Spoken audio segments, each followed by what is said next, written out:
বলি, কেউ কেউ বলবো কেউ কেউ বলবো না, তা হবে না। আল্লাহ রাসূলের নাম শোনার পরে দরুদ শরীফ পড়া সকলের জন্য দরকার আছে না নাই? যখনই মোহাম্মদ রাসূলুল্লাহ উচ্চারণ করলাম সঙ্গে সঙ্গে বলতে হবে সাল্লাল্লাহু আলাইহি ওয়াসাল্লাম। ছোট আসলে ওটাই। আচ্ছা,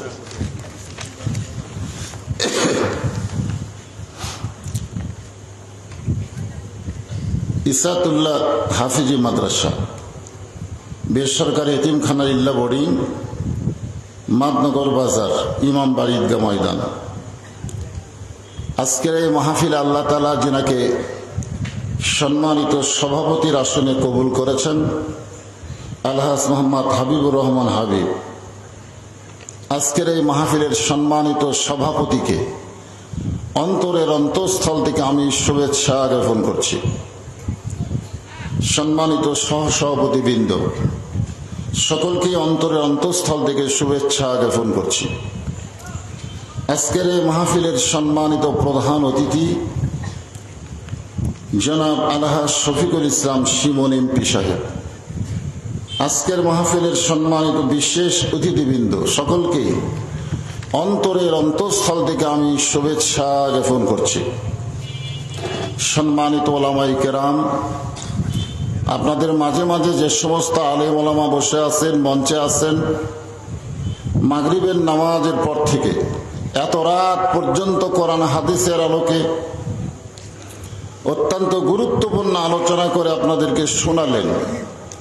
আলেম ওলামা সহ আজকের মাহফিলের বক্তাগণকে অন্তরের অন্তঃস্থল থেকে আমি শুভেচ্ছা জ্ঞাপন করছি।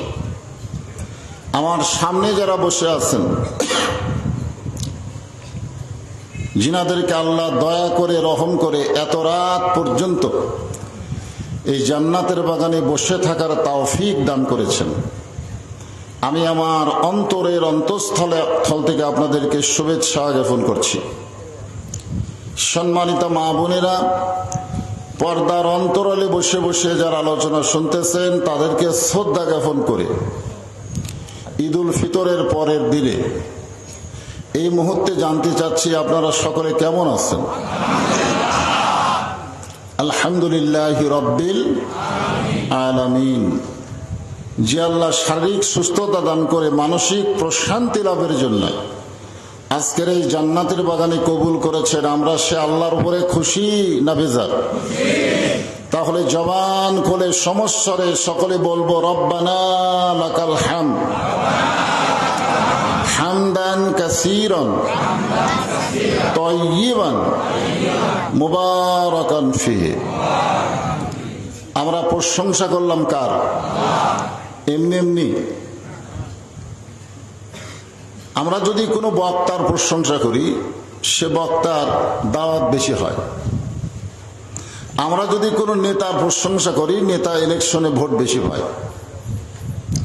আমরা কোনো ডাক্তারের প্রশংসা করলে ডাক্তার রোগী বেড়ে যায়। এখানে আপনারা কি বুঝলেন?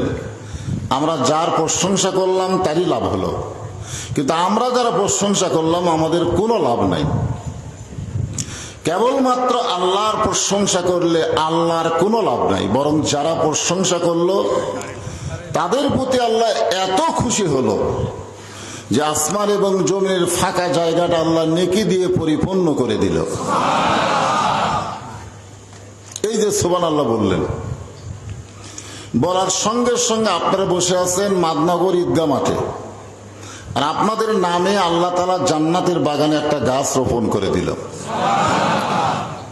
ইউক্যালিপটাসের গাছ না, শিশুমূলের গাছ না, এমন একটা ফলবান বৃক্ষ যে বৃক্ষের গায়ে লেখা থাকবে ওয়ালা তাস্তাহি আনফুসুকুম, তোমরা যে ফল চাবে সেই ফলই দিবে।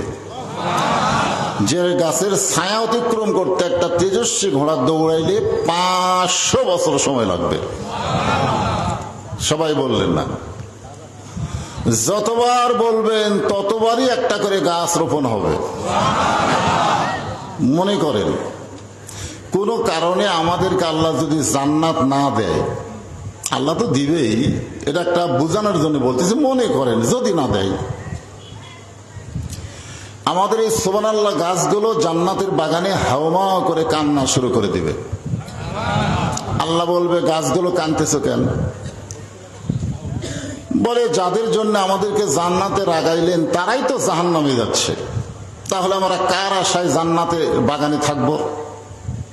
আল্লাহ বললেন, গাছ তোমরা কি চাও? গাছগুলো বলবে, আল্লাহ যাদেরকে তুমি জাহান্নামে ঘোষণা করেছো ওই মালিকগুলোকে আবার জান্নাতে ঘোষণা করলে আমাদের কান্না বন্ধ হয়ে যাবে। এখন আপনারা ভাবতেছেন তাহলে তার কিছুই লাগে না, তাহলে সুবহানাল্লাহ বলি কাম। আল্লাহ রাসূল বলেছেন 3টা তাসবিহ, জোরে বলেন কয়টা? 3টা তাসবিহ কোন মুনাফিকের জবান দিয়ে বের হবে না। যাদের জবান দিয়ে বের হবে তারা যতই পাপী হোক অবশেষে তারা জান্নাতি হবে। কয়টা? একটা হলো সুবহানাল্লাহ, একটা হলো আলহামদুলিল্লাহ, আর একটা হলো আল্লাহু আকবার। তবে সুবহানাল্লাহ আলহামদুলিল্লাহ আমরা সবাই বলতে পারি, এ আল্লাহু আকবার বলতে আমাদের একটু সমস্যা নাকি কোন? আমাদের বাংলাদেশে বহু দল আছে, আছে না নাই? আপনারা বলেন তো, যেগুলো বড় বড় দল, এই দলের মধ্যে কিন্তু সুবহানাল্লাহ আলহামদুলিল্লাহ আছে, কিন্তু আল্লাহু আকবার দেখছেন কোনদিন? বিশাল মিছিল হচ্ছে, বহু স্লোগান হচ্ছে, কিন্তু আল্লাহর নামে একটা স্লোগানও নেই। কেউ যদি ভুল করে দেয়, কেউ যদি হঠাৎ দেয়, তখন সবাই বলবে, তুই তো আমাদের দলের লোক না। আমাদের দলে তো আল্লাহু আকবার নাই। তো আপনারা যারা এখানে বসে আছেন, আপনারা কোন দলের মানুষ আল্লাহ ভালো জানেন, জোরে কোন কথা ঠিক কিনা? তবে 3টা তাসবিহ 2টা যখন বলবেন তখন শয়তান আপনার কাছেই থাকবে। আপনি সারা জীবন যদি সুবহানাল্লাহ আলহামদুলিল্লাহ সুবহানাল্লাহ আলহামদুলিল্লাহ জিকির করেন, শয়তান আপনার কাছাকাছি থাকবে। কিন্তু যে আল্লাহু আকবার বলবেন, রাসূল বলেছেন যত জোরে বলবে শয়তান তত দূরে চলে যাবে। খুব জোরে যদি বলতে পারেন, আল্লাহ নবী বলেছেন শয়তান এত জোরে দৌড় দেয় যার পিছন দিকটা বাতাস বার হয়ে যায়।